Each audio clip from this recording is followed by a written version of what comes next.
অবশেষে প্রিয়া আর প্রতিমের ভালোবাসার কাছে সবাইকে নত হতে হলো। হ্যাঁ বন্ধুরা, এমনটাই দেখা যাবে। বিস্তারিত জানতে ভিডিওটিতে লাইক দিয়ে সম্পূর্ণ দেখতে থাকো। গল্পের শুরুতেই দেখা যায় শ্যামলী আকাশের সাথে প্রিয়ার ব্যাপারে কথা বলবে বলে দাঁড়িয়ে থাকে। ঠিক তখনই আকাশের একটা কল আসে। আকাশ কথা বললে এদিকে শ্যামলীরও কল আসে। কলটা করেছে অপরাজিতার। অপরাজিতা তখন বলে, শ্যামলী তুমি এখনই বাড়িতে আসবে। আর তখন বলে, ম্যাডাম আমি তো এখন বাড়িতে যেতে পারবো না। এরপর বলে, না তোমাকে বাড়িতে আসতেই হবে, আধ ঘন্টার মধ্যে তোমাকে আমি বাড়িতে দেখতে চাই। আর তখন কি করবে শ্যামলী কিছুই বুঝতে পারছে না। এরপর দেখা যাবে শ্যামলী ভাবতে থাকে কিছু হয়েছে কি, বাড়িতে কি হলো, আর আকাশ আকাশ কোথায় গেল। এরপর এখানে আসলেই দেখতে পায় আকাশ নেই, আকাশ চলে গেছে। আর তখন মন্দার বলছে, কি ব্যাপার শ্যামলী, কথা হলো? আর তখন বলে, না না ম্যাডামের কল আসলো আর আমি কলে কথা বলার জন্য গেলাম। আকাশও তো ফোনে কথা বলছিল, কিন্তু এখন তো আকাশকে এখানে দেখছি না, তার মানে চলে গেছে। কালকেই তো রেজিস্ট্রি, কি করব আমি বুঝতেই পারছি। এদিকে ম্যাডামও কল করেছে, তাড়াতাড়ি করে বাড়িতে যেতে বলছে, বুঝতেই পারছি না যে কি হয়েছে। আর তখন মন্দার বলে, আচ্ছা স্যার আজকের দিন তো অন্তত হাতে আছে, আগে ম্যাডাম কি বলছে সেটা শোন, ঠিক আছে? তাই তুই বাড়িতে চল, কিছু একটা ব্যবস্থা হবে। এই বলে এদিকে শ্যামলী চলে আসে ম্যাডামের কাছে, মানে অপরাজিতার কাছে। আর তখন এসে বলতে থাকে, ম্যাডাম কি হয়েছে? এরপর বলে, শ্যামলী শ্যামলী তুমি অহনার ব্যাপারে যা যা জানো সমস্ত কিছু আমাকে খুলে বলো। আর তখন এ কথা শুনে শ্যামলী অবাক হয়ে যায়। এরপর বলে, কিছু লুকিও না, বলো আমায়। আর তখন বলে, কি শুনবেন ম্যাডাম, কি শুনবেন? আমি যদি এখন বলি অহনা আপনার ছেলেকে ঠকিয়ে অন্য কারোর সাথে প্রেম করছে, তাহলে কি বিশ্বাস করবেন আপনি? এ কথাটা শুনে অপরাজিতা অবাক হয়ে যায় আর বলে, কি? অন্যদিকে দেখা যাবে প্রতিম বলতে থাকে, আর সহ্য করতে পারছি না, আমি সবকিছু শেষ করে দিব, আর পারছি না আমি নিজেকে সামলে রাখতে। আর ঠিক তখনই দেখা যাবে বধূ বেশে চলে এসেছে প্রিয়া। প্রিয়াকে দেখেই অবাক হয়ে যায়। এরপর দেখা যায় প্রিয়ার মার কথা মনে পড়ে যায় যে ওর বরের নাম আকাশ, এ কথা বলেছিল, সেই সমস্ত কথাগুলো মনে পড়তে থাকে। আর তখনই প্রিয়া উধাও হয়ে যায়, মানে এতক্ষণ যা দেখছিল সবই কল্পনা। আর তখন বলে, প্রিয়া অন্য কারোর সিঁদুর পরবে সেটা আমি কিছুতেই মেনে নিতে পারবো না, আমি কিছু একটা করব, কিছু একটা করতেই হবে। এই বলে প্রতিম যেতে থাকে। এদিকে দেখা যাবে প্রিয়াও আসতে থাকে। ঠিক তখনই প্রিয়া প্রতিমের সামনে পড়ে। আর প্রিয়াকে প্রতিম তখন বলছে, প্রিয়া আমার সাথে বাঁচতে তো তুই পারবি না, মরতে তো পারবি আমার সাথে। কথা শুনে অবাক হয়ে যায় প্রিয়া। অন্যদিকে অপরাজিতা বলছে, না অহনা এভাবে আমার ছেলেকে ঠকাচ্ছে, না আমি কিছুতেই ছাড়বো না, আমি সব জানাবো অনিকেতকে। আর তখন বলি, কি জানাবেন? আপনার কথা কি বিশ্বাস করবে? আপনি বলবেন যে আমার কাছ থেকে শুনেছেন। আর তখন বলে, হ্যাঁ আমি তো এটাই বলবো। এরপর বলে, বাহ আপনি বলবেন আর উনি বিশ্বাস করে নেবেন?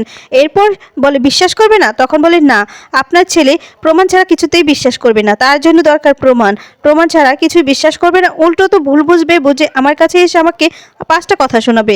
আগেও স্যারকে আমি অনেক কথা বলেছি কিন্তু বিশ্বাস করেননি। স্যার যদি জানতে পারেন যে আপনি শ্যামলীর কাছ থেকে শুনেছেন, তাহলে সোজা আমার কাছে চলে আসবে। অপরাজিতা বললে, অনিকেত আমার কথা বিশ্বাস করে, আমি বললে ঠিক বিশ্বাস করবে। তখন বলে, না আপনার ছেলে মুখের কথা বিশ্বাস করে না, তার জন্য প্রমাণ, প্রমাণ লাগবে। অপরাজিতা বললে, তাহলে কি আমি চুপ করে বসে থাকবো? অহনা অহনা আমার ছেলের জীবনটা তছনছ করে দিবে, ছিন্ন ভিন্ন হয়ে গেছে আমার ছেলের জীবনটা, আমি আমার ছেলেকে আর আঘাত করতে দেবো না। শ্যামলী যে করেই হোক আমাকে প্রমাণ জোগাড় করতেই হবে, অনেকে সাবধান করতে হবে শ্যামলী। আর তখন শ্যামলী বলে, সরি ম্যাডাম, আমায় ক্ষমা করবেন, এর আগে স্যারকে অনেকবার বলেছি, স্যার বলেছে স্যারের জীবনটা নাকি আমি হেল করে দিচ্ছি, তাই আমি পারছি না ম্যাডাম, আপনি প্লিজ যা করার করেন ম্যাডাম, আমাকে এই সমস্তর মধ্যে বড়াবেন না। এই কথা বলে শ্যামলী চলে যেতে লাগলো। অপরাজিতা বলে, এটা করো না শ্যামলী, এটা করো না, ভুলে যেও না যে অনেক কিন্তু তোমাকে অন্ধকার জগৎ থেকে তুলে নিয়ে এসেছে। শ্যামলী বলে, হ্যাঁ জানি তো, আমি ওনার কাছে কৃতজ্ঞ, কিন্তু এর জন্যই তো, এর জন্য আমি এই পরিবারকে আগলে রাখছি, এই বিজনেসকে আগলে রাখছি, সবকিছুকে আমি আগলে রাখছি, স্যারকেও আগলে রাখার চেষ্টা করছি, কিন্তু স্যার তো আমার কোনো কথাই শুনছে না। তো আমি কি করতে পারি বলেন, আমাকে ক্ষমা করবেন। একথা বলে চলে যেতে লাগলে হাত জোর করে অপরাজিতা বলতে থাকে, প্লিজ তুমি আমাকে সাহায্য করো, আমাকে প্রমাণ জোগাড় করতে সাহায্য করো, তুমি আমার ছেলের জীবনটা বাঁচাও শ্যামলী। এই বলে হাত জোর করতে থাকলে শ্যামলী আর তখন কিছুই না করতে পারে না। শ্যামলী তখন রাজি হয়ে যায়। অপরাজিতা বলে, অনেকে আমি আর হারাতে চাই না, আমি আর সহ্য করতে পারবো না, ও যদি জানতে পারে অহনা ওর সাথে এই সমস্ত করছে, ও না সহ্য করতে পারবে না। শ্যামলী অনিকেতকে না আমাদের আগলে রাখতে হবে, একেবারে বুক দিয়ে আগলে রাখতে হবে, জানো তো, তোমার জোগাড় করতে হবে শ্যামলী, প্লিজ আমাকে ফিরিয়ে দিও না শ্যামলী।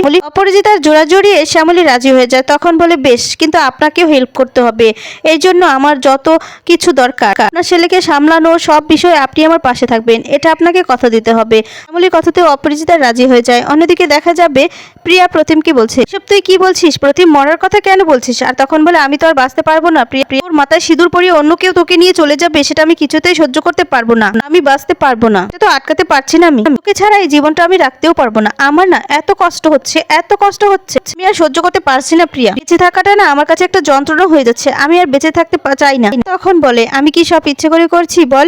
আর তখন বলে, জানি তুই যেটা করছিস না সেটাও এক ধরনের মৃত্যু, তোকে বলতে এলাম প্রিয়া, তুই যদি অন্য কাউকে বিয়ে করে নিস তাহলে আজই আমার জীবনটা শেষ করে দিব। একসাথে বাঁচতে না পারি একসাথে মরবো না।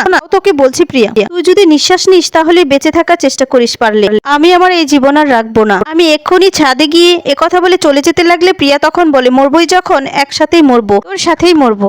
মরতে যাবি আর আমি দাঁড়িয়ে দাঁড়িয়ে দেখবো? তুই এটা ভাবলি কি করে প্রতিম? যদি মরার হয় একসাথেই মরবো, আর যদি বাঁচার হয় তাহলে একসাথেই বাঁচবো। এছাড়া যখন আমাদের আর কোনো পথ নেই তাহলে এটাই করতে হবে। প্রতিম এই বলে দুজনে ছাদে যেতে লাগলে আর তখনই দেখতে পাই বাড়ির কাজের মেয়েটা ছাদে যাচ্ছে। আর তখন বলে, একবার ছাদে যাও, একবার বাহিরে যাও, সবকিছু আমাকে করতে হয়, আমার না ভালো লাগে না। আর তখন প্রতিম বলছে, না এইবারে ছাদে কিছুতেই হবে না, অন্য জায়গায় আমাদেরকে যেতে হবে। এরপর বলে, কালকে রেজিস্ট্রি হবে, সবাই তো ব্যস্ত থাকবে, তখন আমরা দুজন বরং বাহিরে যাব, বাহিরে গিয়ে অন্য কোনো ছাদে গিয়ে আমরা ঝাঁপ দিব। এই সমস্ত প্ল্যান করে নেয়। এরপর দুজন ওখান থেকে চলে যায়। সকাল হতেই সবাই মিলে কাজ নিয়ে ব্যস্ত হয়ে পড়ে। এদিকে দেখা যাবে কাকিমণি তখন শ্যামলীকে বলছে, ফুল আনা হয়েছে, সমস্ত কিছু একটু সুন্দর করে শ্যামলী সাজিয়ে দিবে। এরপর শ্যামলী রাজি হয়ে যায়। এদিকে অপরাজিতাও পাগল হয়ে যায়।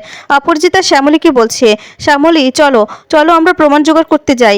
কখন যাবো বলো? আর তখন বলে, আজকে যেতে হবে ম্যাডাম। আজকে না, আজকে তো প্রিয়া দিদির রেজিস্ট্রি, তো আজকে না হলে হয় না। তখন বলে, না আজকে আমাদেরকে যেতে হবে। আমি জানি প্রিয়ার রেজিস্ট্রি কেউ আটকাতে পারবে না, প্রিয়ার রেজিস্ট্রি আমরা থাকলেও হবে না থাকলেও হবে, প্লিজ চলো তুমি। এই বলে জোর করে রাজি করিয়ে নেয় শ্যামলীকে। আর তখন বলে, আচ্ছা ঠিক আছে ম্যাডাম। এরপর বলে, আমি রেডি হয়ে আসছি। এই বলে অপরাজিতা চলে যায়। শ্যামলী সেখানে দাঁড়িয়ে থাকলে এদিকে প্রিয়া আসে। আর দাঁড়িয়ে থাকলে প্রিয়ার মা তখন বলে, কি রে তুই এখানে দাঁড়িয়ে আছিস? আর তখন বলে, হ্যাঁ আসলে আমি একটি পার্লারে যেতে চেয়েছিলাম। আর তখন বলে, না পার্লারে যেতে হবে না, আমি খবর দিচ্ছি, ওরা বাড়িতে এসে যা যা করার করে দিবে।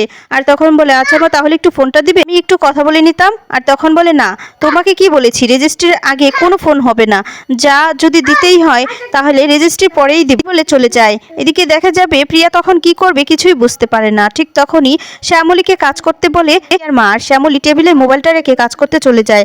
আর তখন প্রিয়া মনে মনে ভাবতে থাকে, এটাই সুযোগ, শ্যামলীদের মোবাইলটা তো পড়েই রয়েছে, এরপর তো আমি আর কোনো সুযোগই পাবো না। এরপর সবাই যখন কাজে ব্যস্ত থাকে তখনই টেবিলের মধ্যে থেকে শ্যামলী ফোনটা নিয়ে ওখান থেকে চলে যায়। আর প্রতিমের সাথে কল করে কথা বলতে থাকে। প্রতিম যা যা বলে দেয় সমস্ত কিছু শুনে নেয়। আর তখন প্রতিম প্রিয়াকে বলে, আরেকবার ভেবে নিক তুই কি করবি, তুই যদি বাঁচতে চাস তাহলে তুই বাঁচতেই পারিস। আর তখন বলে, না প্রতিম তোকে ছাড়া আমিও বাঁচতে পারবো না। এরপর বলে, তাহলে ওই কথাই রইলো, তোকে যা যা বললাম তুই ওই প্ল্যান অনুযায়ী কাজ কর, বেরিয়ে আয়, ঠিক আছে?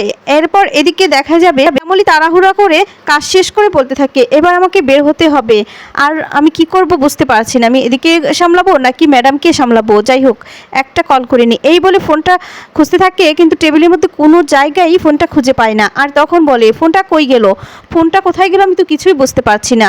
আর তখনই রোহিণীদি আসে। রোহিণীদিকে বলছে, দেখো না এখানেই ফোনটা রেখেছিলাম, কিন্তু ফোনটা কোথায় গেল সেটাই বুঝতে পারছি না। এরপর হঠাৎ করেই শ্যামলীর মনে পড়ে যায় প্রিয়ার কথা, যে প্রিয়া তো ফোন চাচ্ছিল তার মায়ের কাছ থেকে। আর তখন বলে, বুঝতে পেরেছি ফোনটা কোথায় গেল। ঠিক তখনই অনেকে তো চলে এসেছে। আর রোহিণীর কাছে তখন শ্যামলী বলে দেয় যে ফোনটা প্রিয়া দিদির কাছেই আছে। একথা বললে তো অনেকে রেগে যায়, রেগে গিয়ে বলতে থাকে, কিমনি কাকিমণি প্রিয়া কোথায়, তোমাকে কি বলেছিলাম যে একটু চোখে চোখে রাখতে। এই বলে প্রিয়া প্রিয়া ডাকতে ডাকতে উপরে চলে যায় অনি। আর তখন এদিকে ভয় পেয়ে যায় শ্যামলী। শ্যামলী তখন রোহিণীকে বলছে, স্যার প্রিয়া দিদির কাছে পৌঁছানোর আগে আমাদেরকে পৌঁছে মোবাইলটা নিতে হবে। এরপর ওরাও চলে যায়। এরপর বলে, স্যার তো এদিকে গেছে, আমরা এদিক দিয়ে যাই। আর তখন এদিকে প্রিয়াকে খুঁজতে থাকে, যে পায় না। এরপর এদিকে দেখা যাবে শ্যামলীও তো খুঁজে পাচ্ছে না। তখনই অপরাজিতা এসে বলতে থাকে, কি হলো শ্যামলী চলো। তখন বলে, ম্যাডাম এখন আমি যেতে পারবো না, প্রিয়াকে আপনার ছেলে খুঁজছে, খুঁজে পেলে মেরেই ফেলবে। অনি বলছে, প্রিয়া প্রিয়া তুই বের হয়ে আয়, দেখ আমার থেকে কিন্তু কেউ খারাপ হবে না, এবার কিন্তু তোকে আমি অনেক শাসন করব। কথা বলে প্রিয়া তখন ফোনটা রেখে দিয়ে চলে আসে অনেক সামনে, এসে ফোনটা হাতে দিয়ে বলতে থাকে, তুই আমাকে শাসন করছিস, কর, কিন্তু এরপর হয়তো এই সুযোগটাও পাবি না। আর তখনই চলে আসে শ্যামলী, রোহিণী। আর তখন একথা শুনে অবাক হয়ে যায়। প্রিয়া হাসতে থাকে। এরপর বলে, তো শাসন করা সবকিছু করে নে। বলে কথা বললো কেন? তো প্রিয়া বাড়ি থেকে বের হয়ে যায় সুইসাইড করার জন্য। শ্যামলী তো ওদেরকে বাঁচিয়ে নেয়, সবাইকে রাজি করায়।